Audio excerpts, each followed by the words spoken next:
नमस्कार।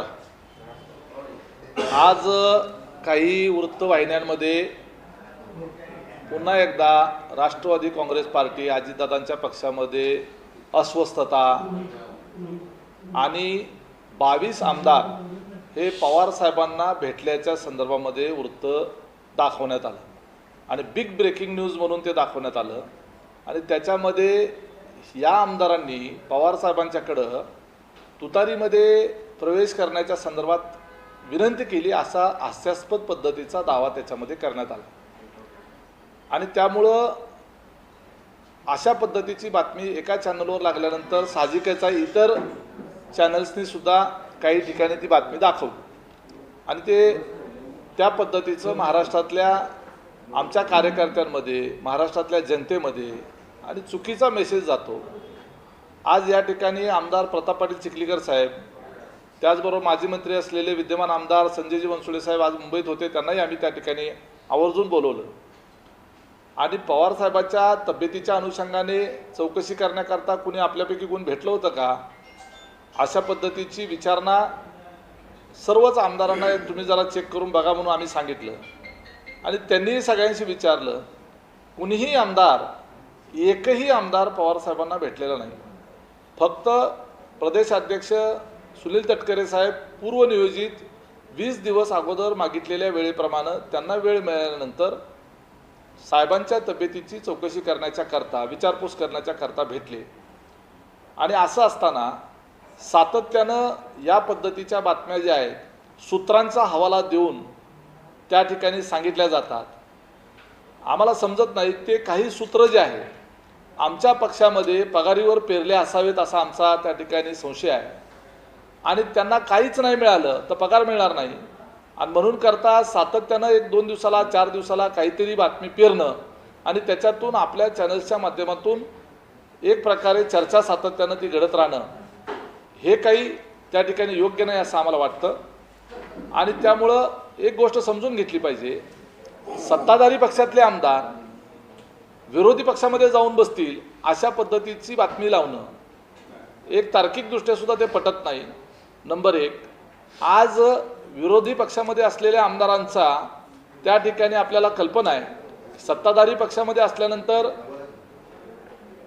मोठ्या प्रमाणावर मतदारसंघामध्ये विकास कामांच्या दृष्टिकोनातून कामं करता येतात।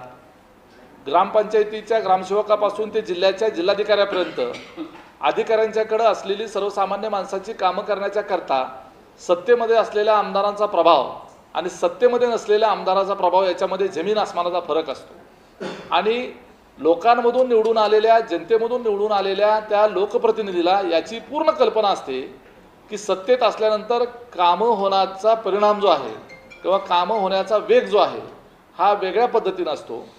बऱ्याच वेळेला विरोधी पक्षामध्ये असलेल्या आमदारांचा स्थानिक लेवलचा तहसीलदार स्थानिक लेवलचा PI सुद्धा एखाद्या सामान्य माणसाचं काम सांगितल्यानंतर तेवढं गांभीर्याने घेत नाही, परंतु सत्ताधारी पक्षाच्या आमदारांचं गांभीर्याने घ्यावंच लागतं, नाहीतर त्याला भविष्यात अडचण निर्माण होऊ शकते आणि हे सगळं अशा पद्धतीचं तुम्हाला आम्हाला सगळ्याला ही बाब पटत असताना एखाद्या न्यूज चॅनलनी किंवा काही न्यूज चॅनलनी 22 आमदार तुतारीच्या संपर्कात किंवा पवार साहेबांना भेटले अशा पद्धतीचं बातमी प्रकाश त्या ठिकाणी दाखवणं हे गैर आहे।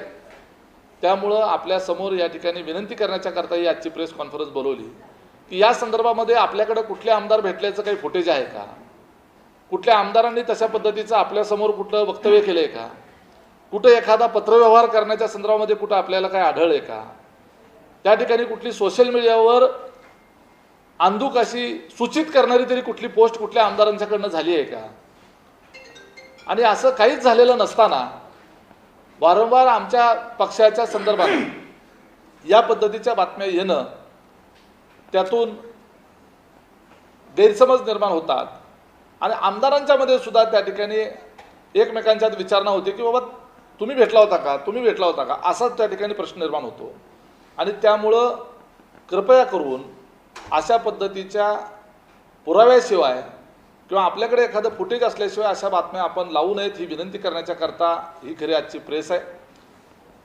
आज निरंजन डावखरे यांचे बंधू प्रभू डावखरे यांचा आज आमच्याकडे प्रवेश झाला आणि त्या प्रवेशाच्या निमित्तानं आपल्याही लक्षात आलं असेल की राष्ट्रवादी काँग्रेस पार्टी घड्याळ पक्षामध्ये प्रवेश करण्याच्या करता अनेक मान्यवर आमच्याकडे उत्सुक आहे. मध्यंतरीच्या प्रेस कॉन्फरन्समध्ये मी हे देखील सांगितलं होतं की तुतारीचा एखादा आमदार सोडला तर बाकी सर्व आमदार जे आहेत, आणि त्यामध्ये आवर्जून मी उल्लेख केला होता रोहित पवारांसकट असं म्हटलेलं होतं.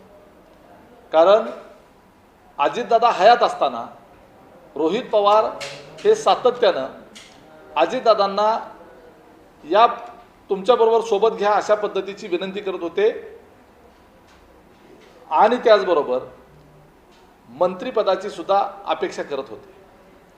त्यामुळं त्यांनी जे काही पेरलेलं आहे त्या पद्धतीनं आमच्या पक्षामध्ये डिस्टर्बन्स क्रिएट करण्याच्या करता, आमच्या पक्षाबद्दल एक वेगळ्या पद्धतीचं नॅरेटिव्ह सेट करण्याच्या करता, तर रोहित पवार जर अशा पद्धतीनं बातम्या पेरत असतील, काही सूत्रांच्या हवाल्यानं म्हणून त्यांचीच माणसं मीडियामध्ये वेगळ्या पद्धतीची काही बातम्या पेरत असतील तर ते गैर आहे.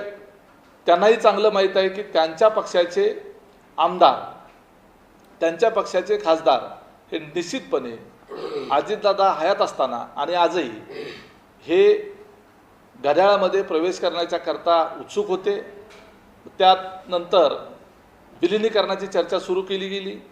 विलिनीकरणाच्या चर्चा ही सातत्यानं तेवत राहावी आणि त्यांच्या आमदारांना आणि त्यांच्या खासदारांना एकदा विलिनीकरण झालं की आपण सत्तेतच जाणार आहोत, त्यामुळे तुम्ही वेगळा विचार काही करू नका आणि त्याच्यामुळं त्यांच्या विचारामध्ये कुठला बदल होऊ नये याच्याकरता कसं पवार कुटुंब एकत्र आहे, कसं एका विचारानं चालतं हे दाखवण्याचा अनेक वेळेला प्रयत्न केला गेला.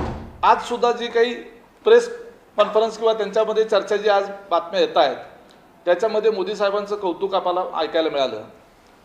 आणि ते कशासाठी आहे तर आता तिथं वर डायरेक्ट थेट आपला डायलॉग चालू आहे.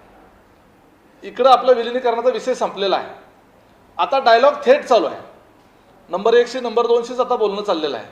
लवकरच तो निर्णय होणार आहे आणि तो एकदा निर्णय झाला की मग आपल्याला याची गरज नाही, आपलं आपलं स्वतंत्र म्हणून आपण त्यांच्यासोबतच असणार आहोत किंवा आपण सरकारमध्ये असणार आहोत असं म्हणून पुन्हा आमदारांना अजून कन्फ्यूज करायचं, त्यांच्या तुतारीच्या पुन्हा त्या खासदारांना कन्फ्यूज करायचं आणि ते कसे निसटणार नाहीत याच्याकरता नवीन नवीन स्ट्रॅटेजी करायची. अशा पद्धतीचा हा सगळा रणनीतीचा भाग आहे.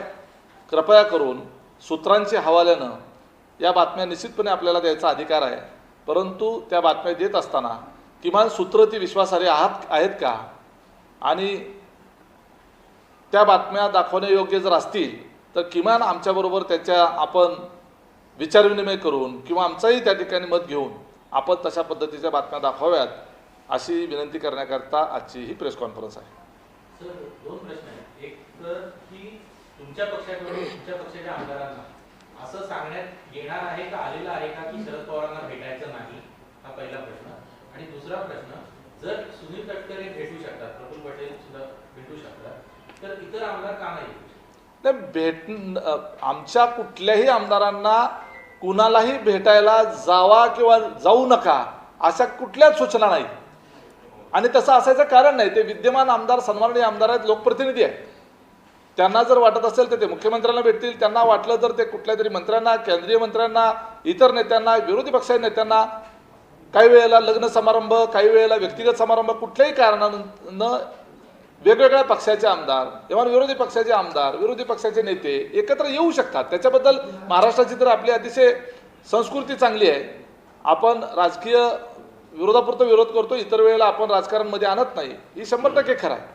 परंतु ज्या पद्धतीनं जे नॅरेटिव्ह सेट करण्याच्या करता म्हणून बातम्या पेरल्या जातात ते नॅरेटिव्ह जे आहे त्या नॅरेटिव्हचा आमच्या पक्षाच्या कार्यकर्त्याच्या मनोबलावर त्याचा परिणाम होतो आणि नेमका तोच उद्देश आमच्या विरोधकांना साध्य करायचा आहे आणि तो साध्य करण्याच्या करता खोट्या बातम्यांचा आधार घेणं हे चुकीचं आहे.